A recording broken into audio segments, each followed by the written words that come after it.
Hello, and welcome to episode 102 of the Great Canadian Hockey Podcast. I'm James Parisi here with my co-host Aiden Sarah. And dude, is it ever January? But it's just my kind of January. It's January. I've been walking around. It's been sunny blue skies. I've been thinking about playing golf on cold days. I've been enjoying a hot meal and watching some sports or a movie when I get back in. And it's just that time of year, man. I love this. How are things on your end, buddy? It was minus 18 today. Mm, I had to go outside and walk, yeah. which was freezing cold. So the sun remains true for me, and the getting outside remains true for me. But I can't even fathom considering this anything like a June. You're Yeah, it's lucky. been sunny blue skies in Vancouver every day, like 12 degrees. That's, I think, perfect. I Yeah. think that's perfect. I think Yeah. that would be, if that could be the weather 6 months of the year consistently, that'd be a dream. It's crazy though. You cruise out to any of those little cities just outside Vancouver. Like my girlfriend lives in Ladner, so I head over that way and as soon as you get to the Knight Street Bridge going across to Richmond and everything over there, it's just fog. You hit a full fog wall from all the sea air hitting the heat and it's insane. Like it's very thick. Yeah, it's nice though, man. I've really been enjoying it. I got my wisdom teeth out last week, and I think I might have said it on the podcast in the summer, but I got two of them out then because those were the bad ones, and then I got another two out just now. But man, it sucks. Like I was craving like crispy, savory mouthfuls of food, like a good sandwich or burger, like something to really get your hands on and fill your mouth with. But I couldn't. I couldn't. So I was having soup. I was having creative. I had smoothies and stuff like that. But man, today I had a breakfast poutine from OEB Breakfast Co. If you follow me on Instagram, oh man, it's on my story. That thing was insane. I I had haven't one even called the looked El at it yet. Camino. Oh, just nuts. One of the best things I've ever eaten. And I got to have brunch with my uncle and his wife and two kids. Kids are 8 and 11, and they just went to the Canucks versus Capitals last night. And dude, they had the best time of their lives. They were on the Jumbotron 5 times, and they were Five fascinated by the times. fact. Oh yeah, oh yeah, fascinated by the fact that that's the biggest they'll ever be. They'll spend their Yeah, whole lives growing up, but that's the biggest they'll ever be. yeah, Unless, of course, they're an adult on the Jumbotron, which is a rarity. But yeah, it's just so cool seeing how much fun kids have at a game. Like every goal, they're just loving it, having the best time, and when Kevin Lankinen had his interview post game, and Brock Besser had the first star interview. They were just behind the cameras, waving at them behind the glass, just having the best time. And the Canucks arena staff came over and gave them practice pucks because they were such good sports and such good fans. okay. Like, is that not just amazing? Now, That is a good day. the one gripe, the only gripe, their dad, my uncle, he's pretty close to me in age, so he's one of the people I've always been closest with my whole life. Um, he told me that there were three guys in front of them just pinned and like just like saying all kinds of like vulgar, ridiculous stuff, and like my uncle had his days. He used to be a pretty fun young guy, and he gets it. He chatted with them like in the like up in the concourse, but it was the kind of thing where 3 or 4 times he had to say to them like, "Hey, these are kids. Like I don't really want them saying what you're saying at their hockey practice, at their Yeah, games." yeah, And you got to think after the first warning, okay, whatever. Yeah, yeah, they might mess up again. After the second warning, things should be fine. After the third warning, it should definitely be fine. There shouldn't need to be a fourth warning, but there was. And I mean, just kind of read the room when you're at a game. I definitely had one instance when me and my buddies went to a hockey game on a Friday, a concert on a Saturday, and then another hockey game on the Sunday. And it was just a wild weekend. And on the Sunday, I was like, okay, I gotta reel it in here. I I am not in my living room with my buddies anymore. I can't be talking like that. And it's just kind of reading the room. You gotta take in the game, have a great time, but gotta be aware of your surroundings.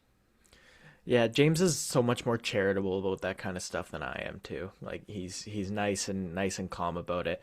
I just have such a disdain for a lack of social awareness that like you would handle that so much more politely than I would. So kudos to your uncle for keeping it nice and civil even like But I think the rink experience is fantastic nonetheless. Like at Rogers Arena, they're doing a great job. I'm pretty happy with it all. I think I'm probably gonna try to go to one more game this year. I know my roommate Caleb wants to go see the Ducks, and it's on like a Tuesday or Thursday. So the kind of situation where you go get in the building for $40, and I will shamelessly spot out a place in the lower bowl to head down and take over because, as my uncle told me, maybe 60% of the rink was filled last night. James and I are both going back to school in the same program. So James, do you think that email address is ready to be registered for Student Rush yet? We technically don't start for almost two months on the dot. We start actually March 23rd. I think we start. But if you can get into that email and get those Student Rush tickets, then you're golden. You're golden. $40 a game? Are you kidding me? That's easy. 59 for like lower bowl adjacent to club seats. Pretty Yeah, damn good. yeah. Pretty damn good. Yeah, Yeah, man. if you're a Good time. student, not just in BC but Alberta, I know at least the Calgary Flames have this too. The student rush are pretty much designed for the instances where the team is not very good. There's a bunch of unsold seats close to game time, and then they'll discount them and they'll blast them out to anybody who signed up for the student rush program.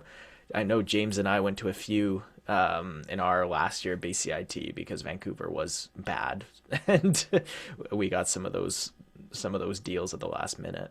I went to approximately 10 games that year out of And 41 home games. no, it was not 41 home games, was Oh. it? Wasn't it a at least not 41 home games that were all open to the public. We still had to deal with COVID. Oh. Yeah. Yeah. Yeah, it was That me. So I went to 10 out of like 25 then. Oh yeah. It was a short little season. Wow. Okay. I completely forgot about that. Yeah. It's like a fever dream to me, man. Oh god, don't even get me started. Well, Aiden, I think it's time we dive into some hockey news. And as we get closer towards the NHL's trade deadline, which is at the end of March, I believe. I don't know, remember the exact date this year, but around the end of March, as per usual, we start seeing pieces fall. We start seeing players get shipped to contenders from those rebuilders, and then we start to see the extensions for players who aren't getting shipped off. And it's definitely one of my favorite times of year for activity. And one of the big trades has happened already. And this is one that's kind of been telegraphed for quite a few years, especially when Alex Pietrangelo of the Vegas Golden Knights was deemed out for the entirety of this NHL season. So this deal was Rasmus Anderson heading from the Calgary Flames to the Vegas Golden Knights in exchange for a first rounder in 2027, a second rounder that can turn into another first rounder if Vegas wins the Cup this year, Zach Whitecloud, and then oh my God, I'm already forgetting the college prospect. It was Abram Weeb was a Abram college Weeb. prospect. In my head, I was thinking Albert, and I was like, that's not right. I do not want Yeah. to call Abram Albert. It's a far better name than Albert. Yeah, quite the deal. I love the haul going back for the Calgary Flames. I'm not sure why people online were enraged about it, saying it wasn't enough. A first rounder, another potential first rounder, a very serviceable NHL defenseman in Zach Whitecloud at a prime age to either defend the crease over his year and a half there or get traded, which I think he likely will. I was I'm gonna say Zach happy for Whitecloud, both man. sides, man. Zach Whitecloud, a right shot defenseman. There's going to be teams desperate enough at the deadline to, I think, overpay up to a second round pick for him. Like it would be an overpay. I think But Zach Whitecloud is a member of the Dallas Stars on deadline day. yeah, like a Chris Tanev-esque move Yeah, for them, rental move. Yeah, I could see that for sure yeah. too. So I Yeah, Calgary also to me, like I they also wouldn't mind Zach Whitecloud on the Sharks. Yeah, I yeah. think if they're kind of pushing the chips in to like actually like show their guys that yeah, we believe in you, we can make playoffs, which they have done already with the next move we're going to talk about. I don't think the price would be astronomically high, and you don't really want to be getting scored on the power play every game. So Zach Whitecloud, quality penalty killer. San Jose have a hulking 6'7" Shakir Mukhamadullin on the back end too, who I think could very much benefit from playing with Whitecloud and Whitecloud's calmness in the position, and contrast that with Mukhamadulin's a little bit wild Also, one nature. one more thing about Whitecloud before we move on here. Very, very beloved teammate in Vegas. This was a guy who went to war with his Vegas Golden Knights teammates, and he was much loved in the dressing room. He was loved in the community, and hell of a hockey player. Like the guy's an absolute warrior on the ice. So any team that ends up with him, or whether he just stays with the Calgary Flames from here on out, which I hear he is very excited to be a member of, very excited. So yeah, I think he's going to be beloved wherever he goes. Aiden, take it away on this next deal. I know this one's all you. Yeah, Kiefer Sherwood always was going to get traded from the Vancouver Canucks this year. I think it would have been silly for them to re-sign him at the clip he wanted to be re-signed at. James, were you also surprised it was the San Jose Sharks? I kind of feel like everybody was a little bit surprised that San Jose ended up being the team to grab a Kiefer Sherwood. I'm not surprised the San Jose Sharks were adding a player of that style because I think it's something they lacked, and I think they really believe in their guys and want to make playoffs. They want that jump so that next year can be a bigger jump. I am kind of surprised that that's the team. I honestly thought he was going to go to a super contender. I thought the Carolina Hurricanes were the best fit in the NHL for Kiefer Sherwood. I think 2 second round picks was kind of weird because the San Jose Really? Sharks to me in the next couple of years, like if they push them down the line a little bit, maybe it makes more sense. But yeah, it felt like a weird trade all around, honestly, because San Jose to me had they have so many prospects right now that I think Vancouver should have been more interested in. Like to me, Quinton Musty probably was the one I was looking at. Like, Vancouver could have drafted Quinton Musty if they wanted him. I mean, as can any team win Yeah, the totally, totally. yeah. I feel like I don't know. I see the Canucks wanting to like shape their own guys. Yeah, oh, I get it. I get it. Especially because like in the Quinn Hughes trade, like that was all Minnesota's scouting. So I feel like they probably want to add some picks themselves. And stocking up on picks is never a bad thing. I'm not dissatisfied with Mhm. this as a Canucks fan, especially 2 second rounders. Like if you look back at what that package has fetched teams before, I think Colorado paid that to the Islanders for Devon Taves. Yep. So it's not an insignificant return. I don't think San Jose, again, it seems a little bit early to be giving up those 2 draft picks, especially with the season you're getting out of Colin Graff. Like Graff's got 14 goals, I think, in 48 games this year. Like he's been a really, really nice middle six forward. You just got Will Smith back from injury. Alexander Venberg is still going at a very high clip. Okay. So I feel like this trade for the San Jose Sharks, maybe they did it a year early, like paying a couple seconds for a guy who could easily walk and be a rental. Maybe is something they should have saved, should have reserved for a year where they had a little bit better of a chance. But that being said, they're in the mix. They're in the mix for a playoff spot still, and they're in the widest open division in the NHL. So I can't really fault them for going for this. But maybe I'd have waited a year to pull the trigger on this kind of trade if I'm Mike Greer. I think they re-sign him. Yeah. They only have one more year after the season of Barclay Goodrow, and I feel like it's not really something that they've drafted for this style of player. So I feel like it's the kind of complementary piece you take on, Yeah. and I mean they have the cap space to do it. Other than Celebrini, none of their top Celebrini and Smith, none of their top guys are really in need of new deals anytime soon. Like they're dripping in cap space. Yeah. Yeah, if you're San Jose, I think then try and get him on maybe a 2 or 3 year clip if you can. Yeah. Even if you're going to have to overpay to that maybe $5 million range, where I don't think Sherwood's necessarily worth that. I would not have wanted to see Vancouver give him that. But on a short term deal, like you said, waiting for the big contracts to kick in, you can afford to. That was the thing with Alexander Venberg too. They overpaid Venberg in free agency for him to come. Mhm. He's played up to that contract for sure. Like kudos to him. But the deal was made, thinking about, well, we need somebody who's older than 21 to play for us, and we need somebody to fill some of the cap space. It worked out great for them. One more trade to look at, taking things to Denver. The Colorado Avalanche have made a trade, not a big name. I don't expect them to go after any huge significant names. I think just complementary pieces and depth here and there.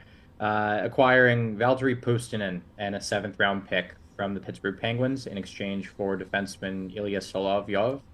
And Puustinen played I think I think he's played like close to a full season with Pittsburgh since he started his career. Like it just kind of consolidated over the last couple seasons.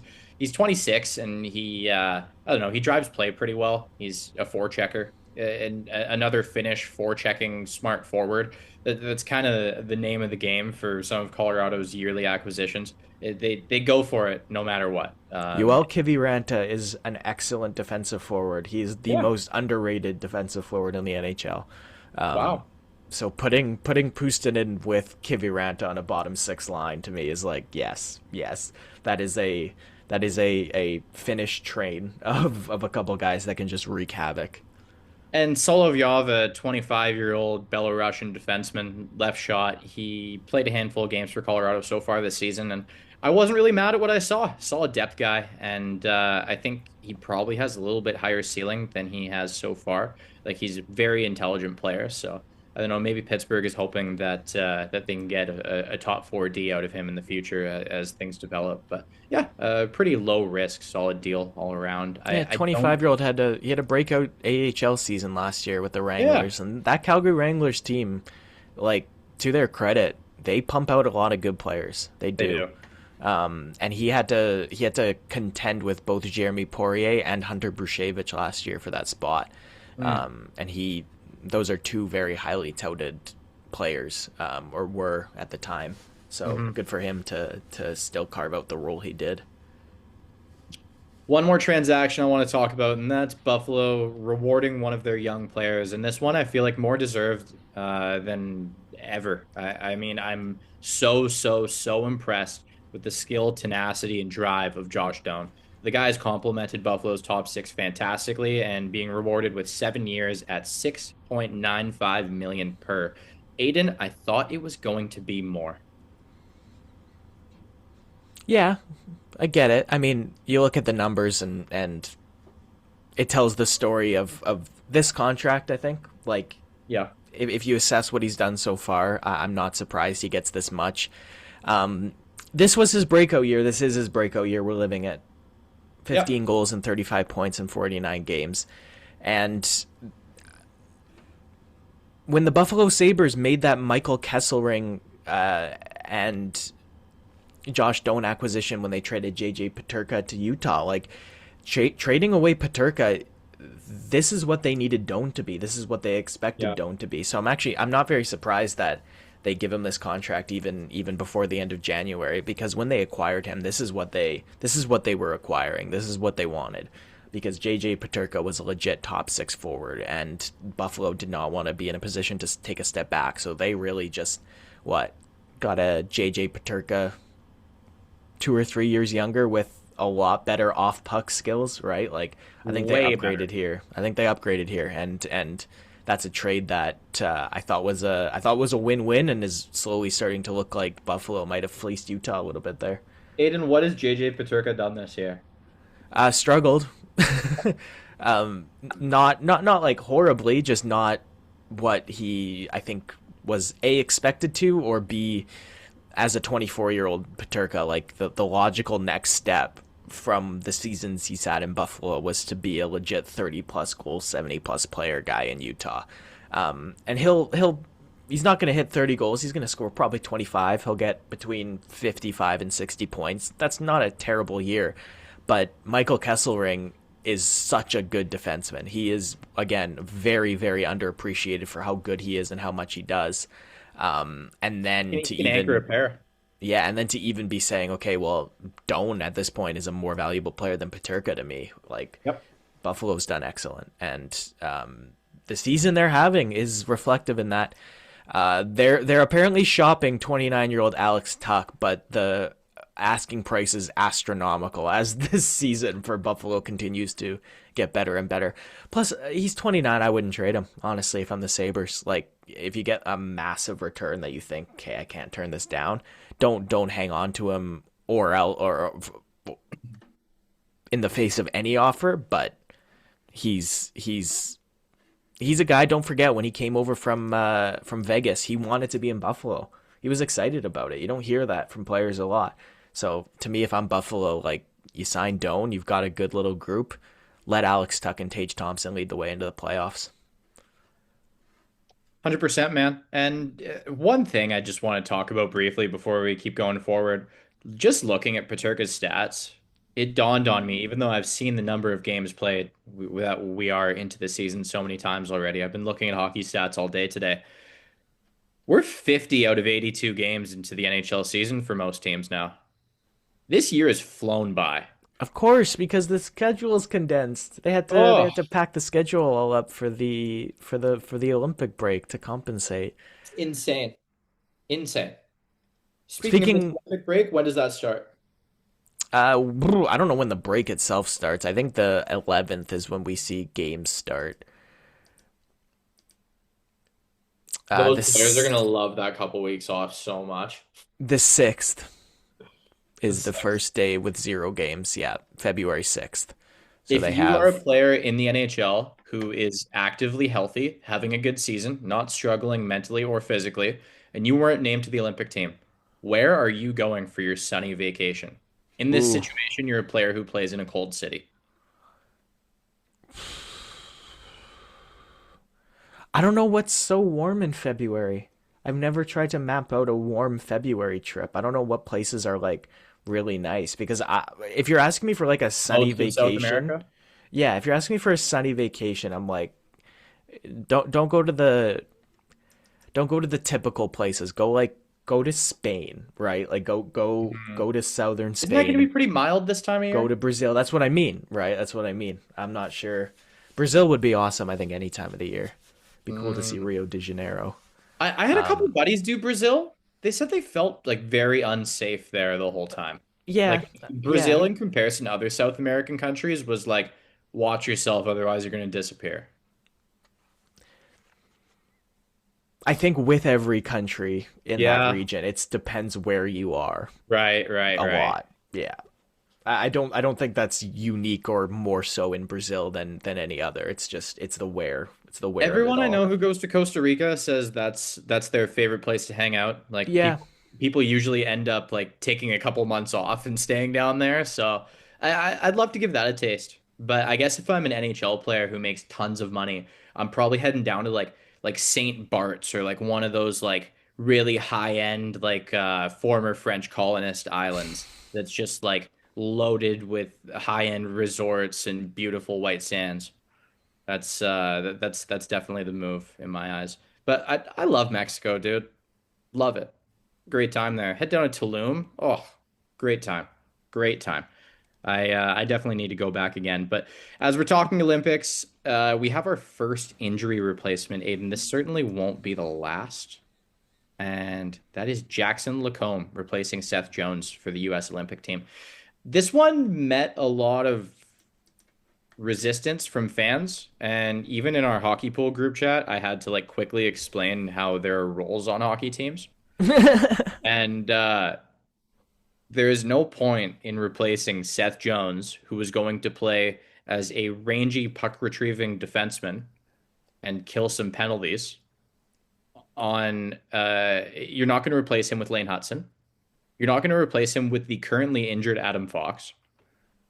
Like I don't really see how that was ever something that was considered. Jackson Ja- LaCombe is a perfectly perfect replacement. I actually, yeah, this is a slam dunk. Yeah. Uh, I zero of me was looking at this like what? Like If you see I all the comments of with owl gifs, people don't know who he is. really Yeah. because he's been one of the best defensemen in the Pacific Division. I can tell you for a fact with how Yep. much I watch the Ducks just regionally here. He's been phenomenal. And not only is he getting better and better, like he had 14 goals, 43 points last year. He's not going to score as many goals this year. He's probably going to have just as many points. His defensive play is so freaking good, James. He is so good at everything. He's so good off the puck. He's so good as a one man breakout. He's great at shutting plays down. He's really solid in his down low coverage in the defensive zone. Yeah, like Lane Hudson, I'm sorry, Lane Hudson doesn't hold a candle to Jackson LaCombe in anything but being a number one offensive dynamo. Like that's where Hudson. LaComb's pretty good on the power play too. Yeah. Like, Oh yeah. Yeah. He's not Hudson. He doesn't have the versatility, the oh, he mobility, doesn't the pump fake? creativity. Yeah. Okay. Um, Hudson's a better offensive He player doesn't than do him, spinoramas.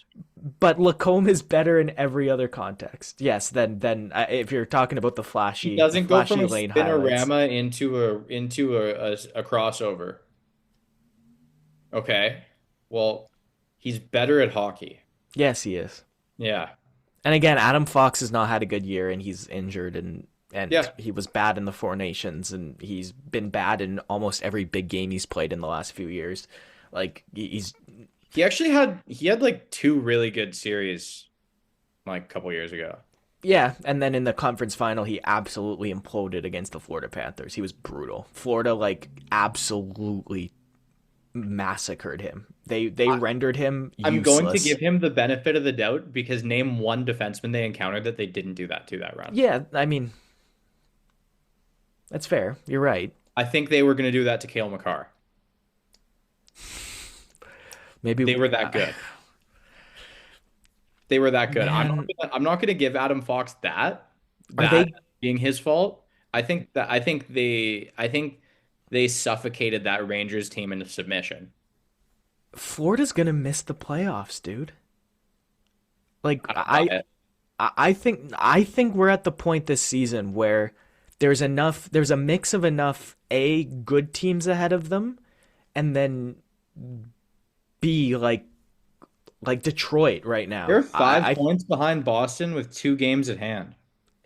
But look how many teams they have to pass, like Washington, New Jersey, Philly, They're gonna Toronto. pass New Jersey and Philly. Maybe, That's a yeah, yeah. foregone conclusion. I think you're probably right, but you look outside of these playoffs, like New Jersey, Washington, and Toronto would all be teams that would want to be in the playoffs. You've got a Buffalo Sabres sitting there that, yeah, you'd look at them and say, yeah, they're an easy contender to fall. Montreal and Detroit have remained consistent this season. They've remained Tampa's not solid going throughout. anywhere. Tampa's not going anywhere. The New York Islanders might be a little bit fragile in that Metropolitan Division spot, but look down, James. It's New Jersey. It has to be New Jersey that takes that third Metro spot because Buffalo and Boston and Toronto and Florida are all in the Atlantic. And you run into the same thing that I think you do in the Central Division, where this season the Metropolitan Division is just weaker, and you might see a deserving or even a team with more points than the third in the Metro end up missing the playoffs. Complete sidebar, but I think it actually is. As we're looking at these wild card standings, James, it's a good little segue into talking about who is dead last in the Eastern Conference right now. It's the New York Rangers. So take it away with what is going on in New York. Aiden, the Rangers have issued another letter to their fans, another retool. This is not that long after their last one. I believe that one was 7 or 8 years ago. They penned a letter to the fans about a retool, a rebuild. That rebuild included drafting Capo Caco and Alexi Lafreniere and signing Artemi Panarin and Adam Fox and Igor Shesterkin turning into superstars and winning awards. And can't forget a regular season champions banner. And can't forget the excellent trade that was shipping Broussard to Ottawa for Zibanejad. That was way before that,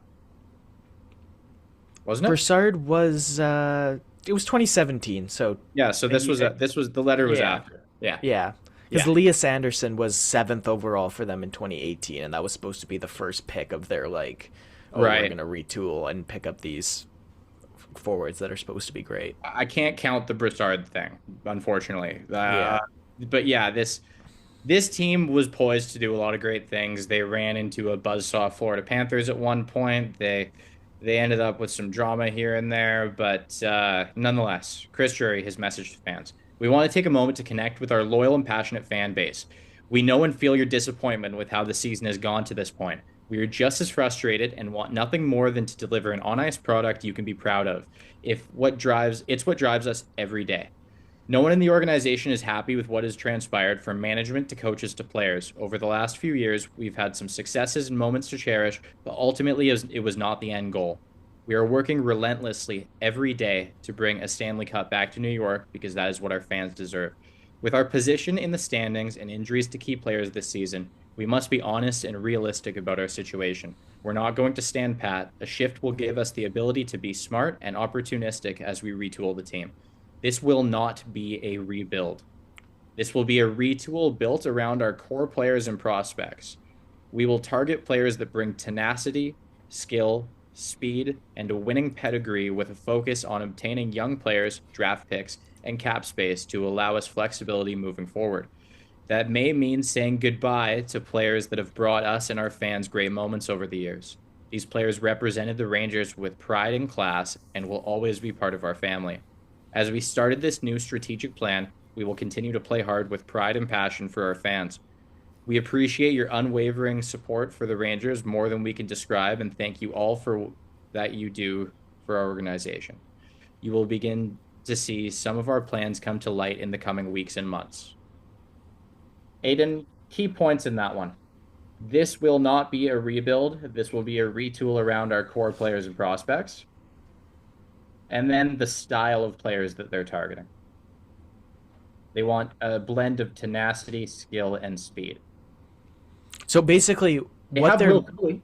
yeah, what they're looking for is to go and get young players that other teams have developed in a way they continue to fail to develop their own draft picks. They're like, Yeah, oh, you know what? Yeah, we can't create this guy, so let's just go find somebody who has created this guy and pick him up because the Rangers should still be like a contender, man.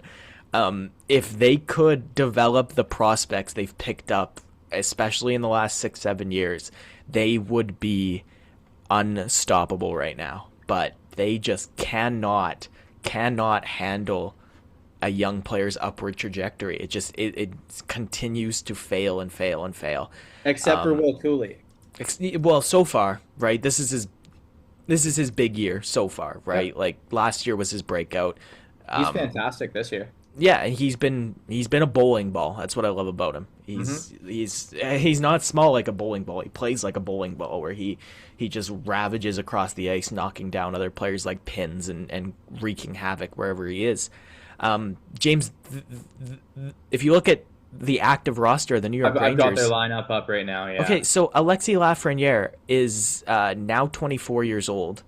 Okay, 28 points in 51 games. Everybody ahead of him in points. Panarin's 34, and then all three of Zibanejad, Trocheck, and Miller turn 33 this year. So there's that element of me that's listening to you talk about what Chris Drury is saying and thinking, what are you building around? Like, what exactly are you building around? Because the Alexis Lafreniere core never materialized, and it is kind of move these guys now or soon or lose their value. Like, I think JT Miller is not going anywhere, but Panarin, Zibanejad, and I know how much you like Trocheck. I know how much they Trocheck like is Trocheck. easily one of the most versatile centers in the NHL. He's having an incredible season, and he has one of the only movable contracts among these guys. I think he's the one that you really really try and move this year too. Like, Can you imagine how many draft picks Minnesota would send the Rangers to have Vinny Trocheck centering their second line? yeah, that's true.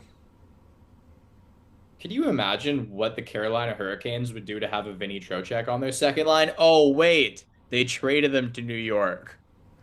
Well, and if you're looking, speaking of Carolina and Minnesota, actually, they're both apparently in on an Artemi Panarin deal. That is in a trade. However, this is interesting. Panarin, who is 34, wants a long-term contract into his 40s. That's what he's Florida. looking for. Yeah, Florida. Florida's sniffing around that. They are. Apparently it's Carolina, Florida, Minnesota, Washington, Detroit that are in on it right now, and it seems like that's the Panther the path to the Panthers is there. I kept saying Toronto. They can do the lower AAV in the no tax state and then do it for a million years because they have zero care in the world about what the Panthers look like in 5 years. Yeah. Win it all, burn it down, wash, rinse, repeat. You know, Yeah, the some Rangers. forests grow where there has been a wildfire. Yeah, forests regrow and stuff. Igor Oh, Shesterkin's there's one more player I want to look at here. In the summer, they gave a whole boatload of money to Vladislav Gavrikov and gave him a full no move clause. I don't think there's any way, shape, or form that they can now get rid of that contract. They're playing him on the power play right now, which is wild to me because like if they're not satisfied with the development path of Braden Schneider, wouldn't you want to throw him on the power play and make teams think that he's good at playing on the power play? he's just apparently You're he's telling me a power play second assist won't help his trade value? yeah, and apparently that trade value's something to watch because he's another guy that Mhm. they're looking at moving. James, yeah, Then this is the only players I think they keep, I'm going to count, and they all land on one hand. yeah, that's fair. Will Cooley, Yeah, Adam Fox, yeah, Igor Shesterkin, yeah, Gabe Perreault, yeah. For now, and uh, so far they like Matthew Robertson.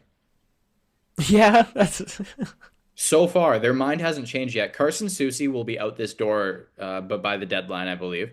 I Will don't think Morgan will JT get Miller is moved. going anywhere. I really don't. Dude, they're gonna find a way to ship him off to Columbus for like a Jacob Trouba return. Don't you worry. It's gonna happen. Like he's gonna get traded. All of these no move clauses are gonna get traded. They don't care about the no move clause. They're gonna like they'll like send someone to like stand outside your window and stare at you while you try and sleep. They'll make your life a living hell so that you want to go. I don't know what they did to Truba, but like there's something going on there, man. So, speaking of teams who are in weird transitional phases with young prospects that haven't developed, that exactly matches not only the Seattle Kraken, but the player we're going to talk about. This was the year, James, that to me, it needed to be a Shane Wright year because last year was his breakout 19 goals, 44 points in 79 games. And for Wright to establish himself as a part of this Seattle Kraken core going forward, he needed to have a big year here as well. And the big year from the Seattle Kraken players have been Matty Beniers, Eli Tolvanen, and Jordan Eberle on that forward core. Those have been the guys that have exceeded expectations point I'm wise. so pleasantly surprised by Benir's last 20 games. Oh, he's really stepped up. Jared McCann's injury, I think, definitely bolstered him a little bit, and it gave him opportunity. He had the ability to kind of be the guy on the power play, and when he was out there on the ice versus it usually being McCann, that helped him a lot too. So Seattle right now, apparently, it's a top six forward. They want back for Shane Wright, and if I'm a lot of teams, including Vancouver, I pull the trigger on this. I think about how many top six forwards the Canucks are looking at, and it's not going to be Pettersson. But if Connor Garland was a sufficient piece for Wright and a mid round draft pick, I'd love that. I'd love that. I still think Shane Wright has a second line center future in him. Seattle Not only do I Seattle would not have, want him. I don't want him to have to deal with playing in Vancouver. That is not a mix. A guy who's struggled like mentally with like the the trials and tribulations of becoming an everyday professional hockey player. This is the worst place for him to play. I actively hope that never happens. I don't know if Seattle trades him to Vancouver either. It's a little bit too close of a swap to make for me. Yeah, that rivalry hasn't materialized because both teams have sucked. Yeah, exactly.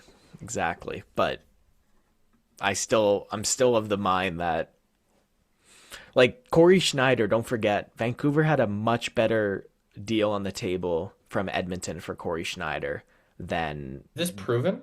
New Jersey. Yeah. What was the deal?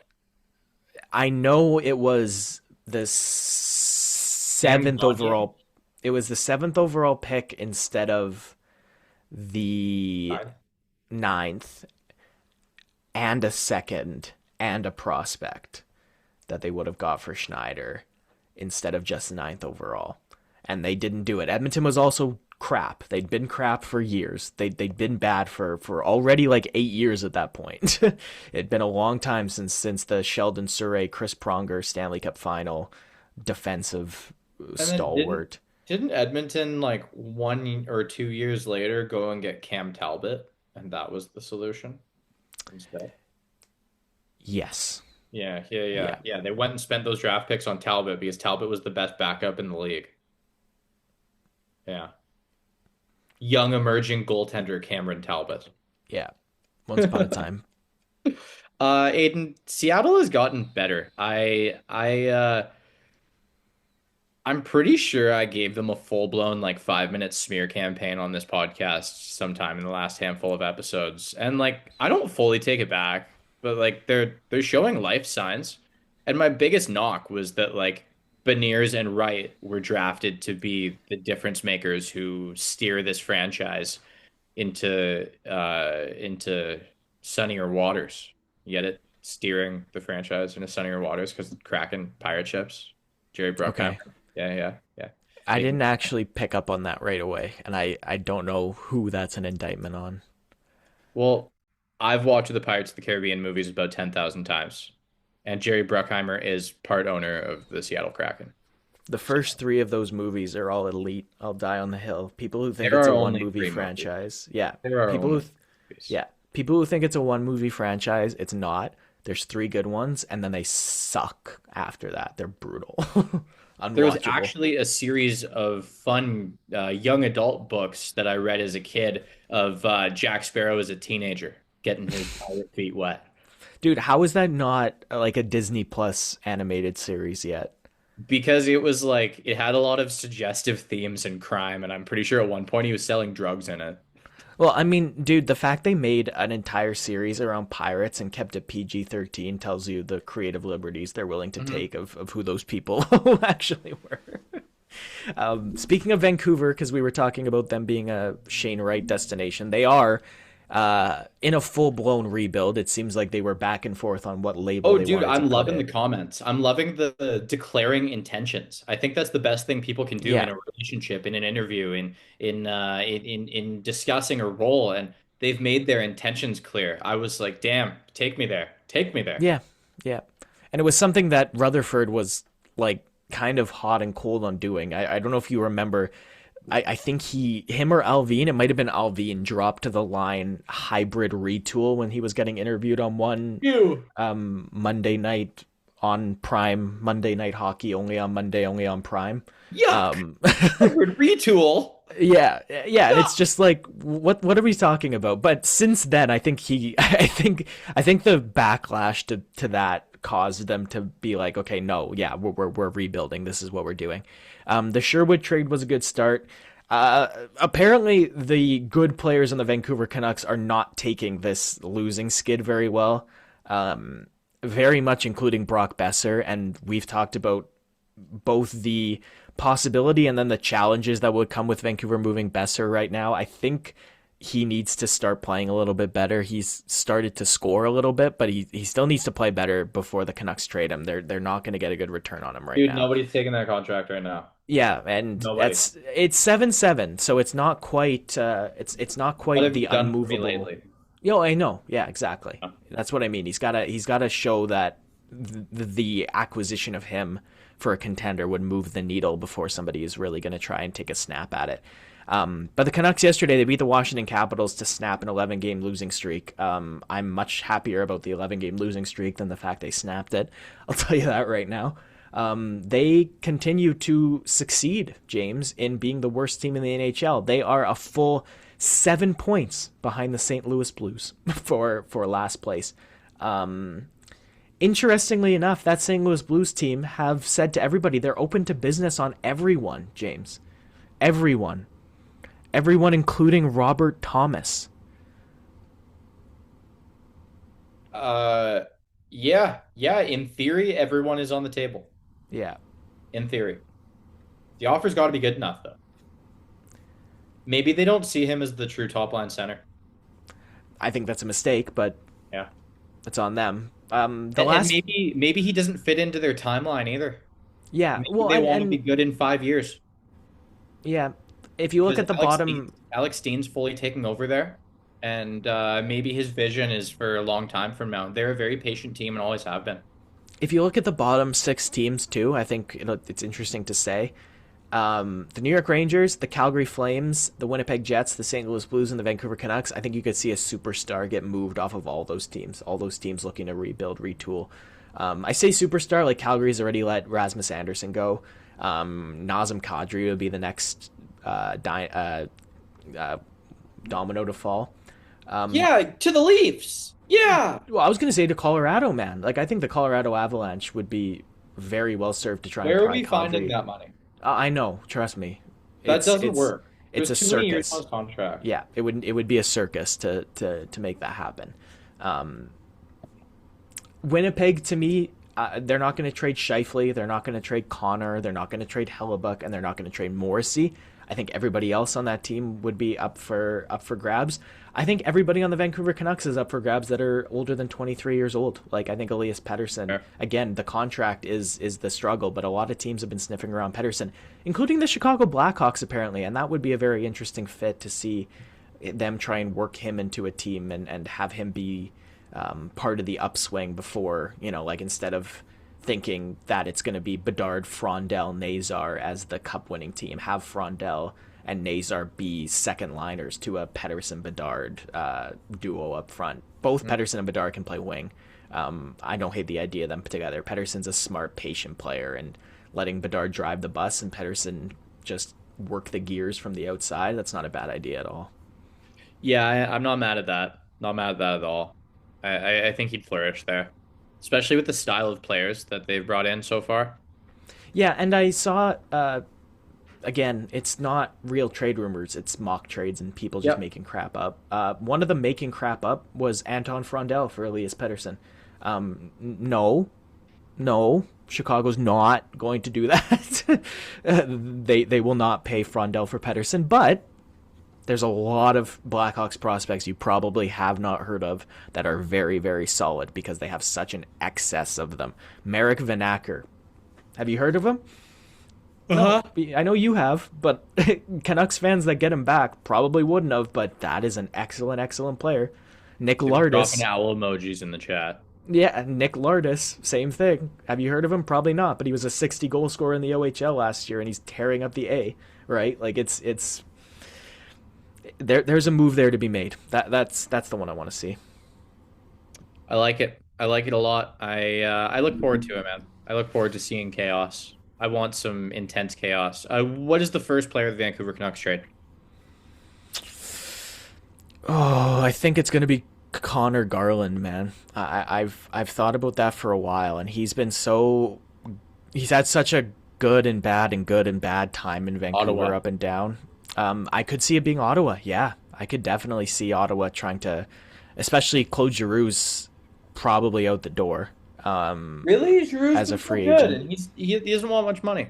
Yeah, if they keep him, that's great. David Perron just got hurt on that team too, and Yeah. Perron's on the downswing. Garland Mhm. could be a nice little upgrade on him. Yeah, and the Senators, they made the playoffs last year. They are struggling this year, but again, they're struggling in an Atlantic division. None of these teams are below 500, James. Zero. The Ottawa have the worst winning percentage. They've got a 551 winning percentage. Contrast that with some of these some of these Western Conference records. In the Central Division, 4 teams are worse than Atlantic's last place Ottawa, and in the Pacific Division, we've got 2 teams that are a lot worse, and then 3 teams that would be right there with them in a similar spot. They all have a 541 winning percentage. So yes, Ottawa's last in the Atlantic. We just talked about the fact that Florida's second last, and there's not many playoff spots. But to me, if I'm Ottawa, yeah, you gotta push for it, especially when your captain has the gene in him of having a tantrum and going to a no tax state if you're not good enough fast enough. Who's Brady? Yeah, Aiden, you're a hater. we'll see. You're a hater. We'll see. I have to ban you from any Kachuk brother comments for like 2 months. Braden, Braden, Oh my God. we're not allowed. Per the Kachuk Brothers podcast, nicknames are not allowed from guys that are not in hockey. So it's Braden Kachuk. Aiden, you've been heard. Yeah, You're heard. yeah. I'm listening. Well, moving on. It's time for our fantasy gamblers roundup because you need to know when to hold them, you need to know when to fold them, and you need to know when to walk away. And the first player on our list, I'm not walking away anytime soon, as long as he is stapled to the first power play unit with Bo Horvat, Matthew Schaefer, Matt Barzell, and player 4 who I am completely unaware of. This is Anthony Duclair. He's completely on fire. He had a bit of drama with head coach Patrick Waugh last season. I believe there was a benching, there was a media call out. And then in the summer, I read that Waugh went and spent some time with him, and they had some discussions about what he needs to work on, where he needs to get his game to, and it seems that he's found it because Anthony Duclair is I think he's one of the 5 hottest special teams players in the NHL over the last 10 games. And that shows no signs of slowing down because the Isles are actually kind of fun. And yeah, I've picked him up in fantasy. I'm going to ride it for a bit. But I regrettably do have to say, don't expect this to last the rest of the season. This is a hot streak. This is a hot streak that could go 15 games, 20 games. Who knows? Maybe it goes 30 games. It's a That'd be hot awesome. streak from one of the streakiest players in the league in the last half decade. Yeah, like, totally. And next up, I would like to talk about the streakiest player in the NHL over the last half decade, maybe decade. That's Mika Zibanejad. I love Mika Zibanejad when he's on his game.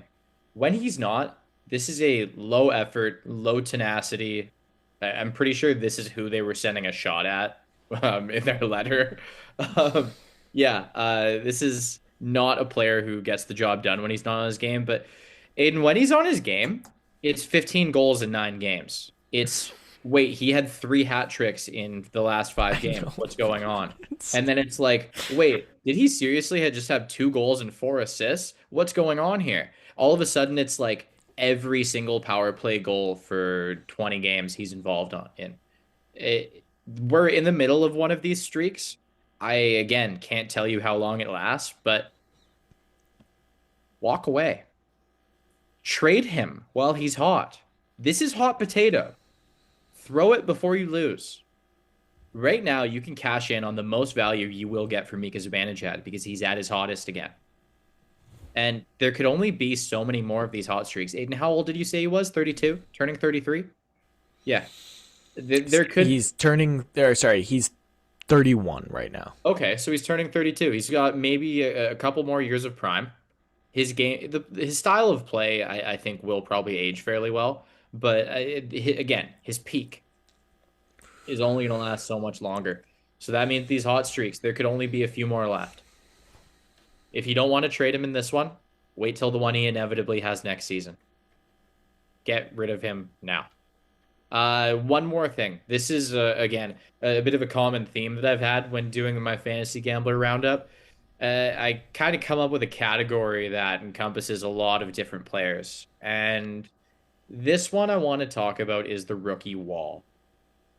For the first half or so of every NHL season, there are a lot of guys who are under the age of 23 who just go insane. But without fail, 75% of them falter heavily. That's why you saw a phase where Cutter Gauthier had 1 goal in 15 games or 12 games, whatever it was. That's why you're seeing so many of these guys start to slow down a little bit, namely most of the Anaheim Ducks roster. This isn't something that's permanent. If you have held this player, you probably do need to hold them for the entirety of the season, and there's nothing wrong with that.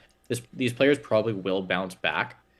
I think what I'm urging you to do with this one is not to panic, because if you're in a dynasty format league, this player still will be high value. What you saw from them is inevitably going to be what most of their career is like, but you're not likely going to get that for the rest of the year. They won't reclaim all that form for the rest of the season. And if it's a single season format, throw them to the Wolves.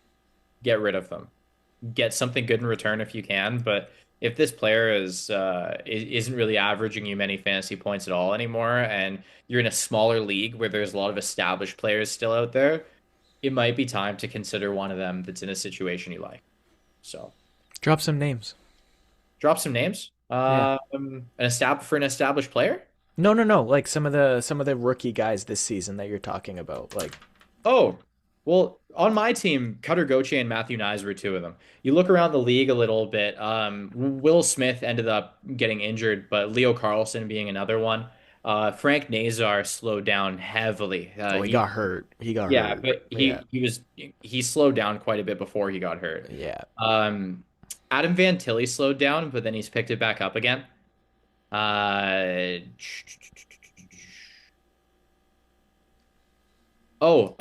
Zach Bolduc. Yeah. He looked Jake fantastic Neighbors. for the season. Yeah, Jake Neighbors. Neighbors and Snuggerud. I know that Blues team is struggling, but both of them haven't been what we hoped their ceilings would be this year. Matthew Wood in Nashville. He Yeah. was fantastic for a while, slowed down, and then got injured. An injury is very common. What'll derail this, even if it's just a few games, they lose their situation, they lose their mojo for a bit, and it just doesn't really come back. Who was the guy? Emmett Finney. We loved in Detroit. He's kind of fallen off the map a little bit. It's still a hell of a player, but not putting up the numbers you wanted anymore. Ben Kindle in Pittsburgh. Yeah, that's another good one. He was on the first power play, stapled next to Crosby, and I haven't heard his name in months.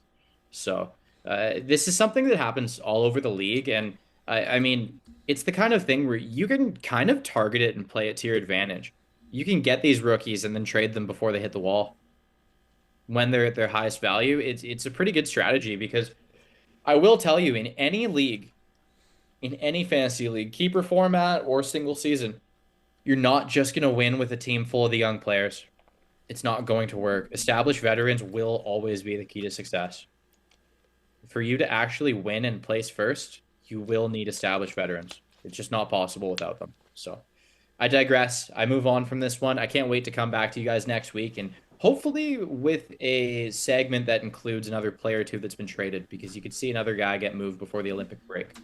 Yeah, Aiden, I think it's time we talk shows and movies because I've been sitting in bed and on my non-existent couch. By that I mean my chair since I got my wisdom teeth out. And dude, I've watched a lot of movies, a lot. So I'm gonna let you go first. Yeah. I watched The Ides of March last night from 2011. It's a little bit funny, honestly, at this point. I felt it with the newsroom a little bit, but it was more. The newsroom was like the journalism nostalgia. Like, wow, I wish journalism was still like this. This is totally like a movie about political corruption and blackmailing. The Ides of March, a presidential candidate, their press secretary becomes involved in a scandal that first causes him to get fired, and then he comes back and strong arms the candidate into giving him the chief of staff position. And even though this is full of corruption storylines and backdoor dealings, there was still that piece of me that was watching this like, yeah, this is when politics were like normal. And so there was that little like, oh, that's cool feel to it. George Clooney, Philip Seymour Hoffman, Paul Giamatti, and Ryan Gosling. That's hard to miss on. And then the complimentary pieces like Jeffrey Wright and Marissa Tomei as well. It was solid. It was solid. 65 to 70 out of 100. I felt like it had more potential than it ended up with. Like, it was, as I've described it to you here, that's about the entirety of the movie. Like, I'm not hiding any like twists or turns that are like, oh my god, you have to watch this movie because of this crazy thing or this incredible third act pivot or X, Y, or Z, right? Like, it's solid. It's solid. How about you? Aiden, I've been working on something, and that something has been watching all of the top movies of 2025 because I would like to put together an accurate top 10 and then accurate top 10 for my favorite movies of the year, and then be able to present it to you guys because I feel like we end up talking about and hyping up so many of these movies.